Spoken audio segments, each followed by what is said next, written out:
यहाँ पर हम समझ रहे हैं हमारी एक्सरसाइज 2.1 होने के बाद जैसे हम एक्सरसाइज 2.2 पर आएंगे, तो एक्सरसाइज 2.2 पर आने से पहले हमें कुछ टर्म के बारे में यहाँ पर समझ लेना चाहिए और कुछ रिलेशन के बारे में हमको यहाँ डिस्कस कर लेना चाहिए कि आखिर ये जो रिलेशन होता है ये क्या होता है।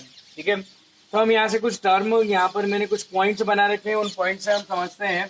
ध्यान दीजिए, अ relation from Q, a relation from a non-empty set A to non-empty set B। A और B दोनों नॉन एम्पटी सेट होने चाहिए, यानी A और B दोनों क्या होने चाहिए, नॉन एम्पटी, यानी कि वो खाली नहीं, एम्पटी सेट नहीं होना चाहिए। जब नॉन एम्पटी सेट पर एक रिलेशन हम डिफाइन करेंगे तो वो ये कह रहा है कि एक रिलेशन क्या होता है, a relation from a non empty set A to a non empty set B is a subset of the Cartesian product of A cross B। क्या होता है, जब हम दो सेट का कार्टेशियन प्रोडक्ट निकालते हैं, A क्रॉस B हम जब निकालेंगे तो हमको मालूम है कि A क्रॉस B कैसे निकलता है, अभी हम पिछली एक्सरसाइज में पढ़कर आए। तो A क्रॉस B पर जब रिलेशन डिफाइंड होता है तो रिलेशन A क्रॉस B का, A क्रॉस B के अंदर क्या आते हैं, आपको मालूम है ऑर्डर्ड पेयर। तो A क्रॉस B के जितने भी ऑर्डर्ड पेयर आ रहे हैं उन सभी ऑर्डर्ड पेयर, वो A क्रॉस B के अंदर जितने भी ऑर्डर्ड पेयर आ रहे हैं तो उसके अंदर से, ए क्रॉस बी के अंदर से कुछ ऑर्डर्ड पेयर जो हैं वो कहाँ मिल जाएंगे, हमको आर के अंदर मिलेंगे, है ना। तो इसका मतलब आर क्या हो जाएगा, हमारा जो रिलेशन होगा, तो रिलेशन जो है वो भी क्या है, एक तरीके से सेट है जो ए क्रॉस बी के कुछ ऑर्डर्ड पेयर को या सारे ऑर्डर्ड पेयर को क्या करता है, कंटेन करके रखता है। ठीक है, तो यहाँ अपन बात समझते हैं कि रिलेशन क्या है। तो relation from a non empty set A, it not be A empty set, दोनों नॉन एम्प्टी होने चाहिए। ये कंडीशन आपको यहाँ तुरंत समझ में आनी चाहिए। समझ में आ रही है, एक रिलेशन जो है वो कहाँ से कहाँ डिफाइन हो रहा है, नॉन एम्प्टी सेट से नॉन एम्प्टी सेट पर डिफाइन हो रहा है। A relation from a non empty set A to non empty set B is a subset, is a subset of the Cartesian product of A cross B. वो क्या होगा, ए cross B का एक subset होगा। अब हम आगे चलते हैं, सेकंड पॉइंट पढ़ते हैं। The subset derived bye describing a relationship between the first element and the second element. वो सबसेट जहां पर फर्स्ट एलिमेंट और सेकंड एलिमेंट के बीच में एक रिलेशनशिप डिस्क्राइब होती है, तो ऐसे सारे जितने भी ऑर्डर्ड पेयर जहां पर रिलेशन, उन सभी का सबसेट जो है वो हमारा क्या कहलाएगा, रिलेशन कहलाएगा। In that the second term element is called the image of the first element। तो जहां पर हमारे रिलेशन के अंदर जो फर्स्ट एलिमेंट आएगा और जो सेकंड एलिमेंट आएगा, तो सेकंड एलिमेंट को हम क्या बोलते हैं, image of the first element. क्या बोलते हैं, इमेज ऑफ द फर्स्ट। यहाँ पर आपको ध्यान में आना चाहिए, सेकंड एलिमेंट जो है रिलेशन के अंदर जो भी आएगा वो क्या कहलाएगा, image of the first element. मैं आपको अब एग्जाम्पल ले लेता हूँ, एग्जाम्पल से और ज्यादा क्लियर हो जाएगा। मान लीजिए आपका एक ए है, एक सेट है 1 2 3। अब ये सेट है तो सबसे पहले हमने एक रिलेशन डिफाइन किया है सेट ए से सेट ए पर। ध्यान दीजिएगा, ये ए से कहां पर, ए पर एक रिलेशन डिफाइन है आर, ये है 1 2 3 और इसमें भी क्या आ जाएगा 1 2 3। फिर अपन बात करते हैं यहाँ पर, जिसे अपन ने रिलेशन डिफाइन किया है, रिलेशन कहता है कि एक्स वाई, रिलेशन के अंदर ओनली वो ऑर्डर पेयर आएंगे जहां पर y is greater than 1/x, मतलब जहां पर y जो है x से कितना मोर है, मोर देन 1।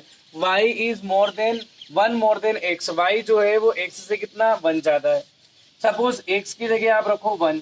एक बात हो रही कि x और y दोनों कहाँ के एलिमेंट है, सेट A के एलिमेंट है। x की जगह आप रखो 1, तो 1 + 1 हो जाएगा 2, तो ये 1 और 2 कहाँ आ जाएगा आपका R में।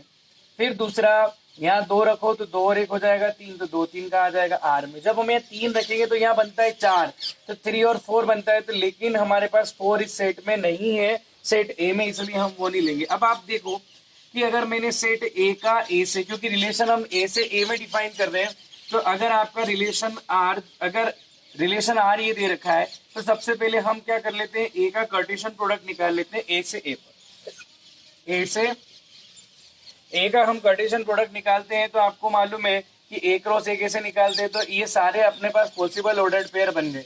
ठीक है, ए क्रॉस ए, ये सारे पॉसिबल ऑर्डर्ड पेयर क्या हो गए, बन गए। कैसे निकालते हैं अपन, 1 1 1 2 1 3 2 1 2 2 2 3 3 1 3 2 3 3, ये सारे पॉसिबल अपने पास एक्रॉस एक एक ऑर्डर्ड पेयर आ गए। लेकिन रिलेशन के अंदर कौन से ऑर्डर्ड पेयर आएंगे जो इस रूल को फॉलो करते हो, तो वो कौन है, 1 2 और 2 3।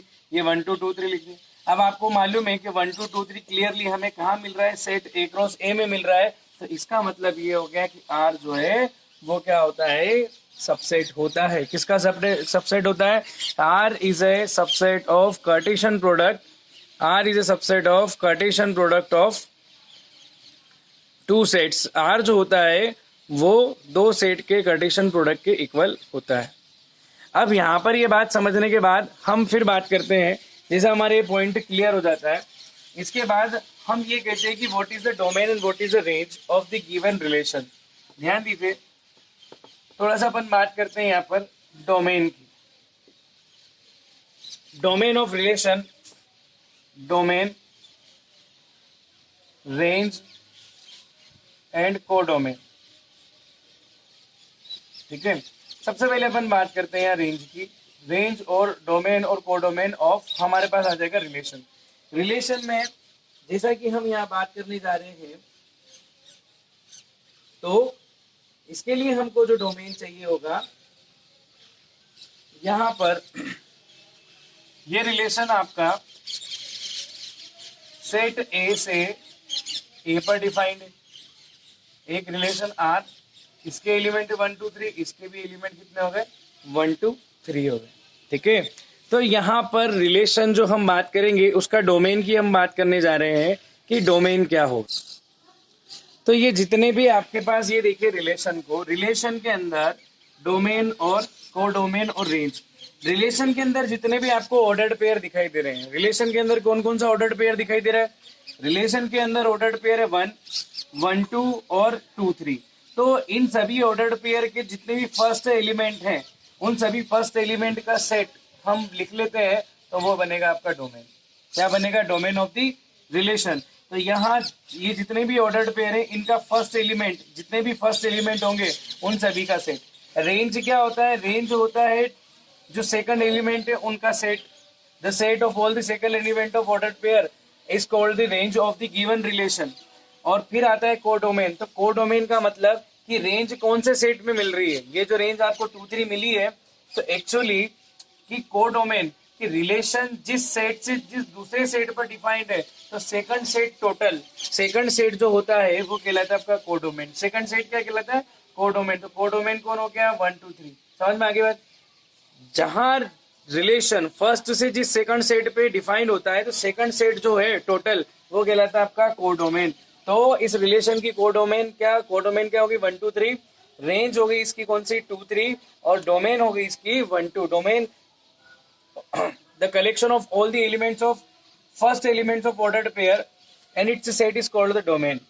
And the range, the set of all the second elements of the ordered pair is called range. And codomain, the second set of the given यहाँ पर जो दिया गया है आपका ए क्रॉस ए में, वो कहलाएगा आपका यहाँ पर कोडोमेन कहलाएगा। ठीक है, तो इस तरीके से हमारा जो है ये लेक्चर यहाँ पर क्या हो जाता है, कंप्लीट हो जाता है। तो ये आपको रिलेशन जो है इसको ध्यान से समझना है, नोट करना है अपनी फेयर कॉपी में।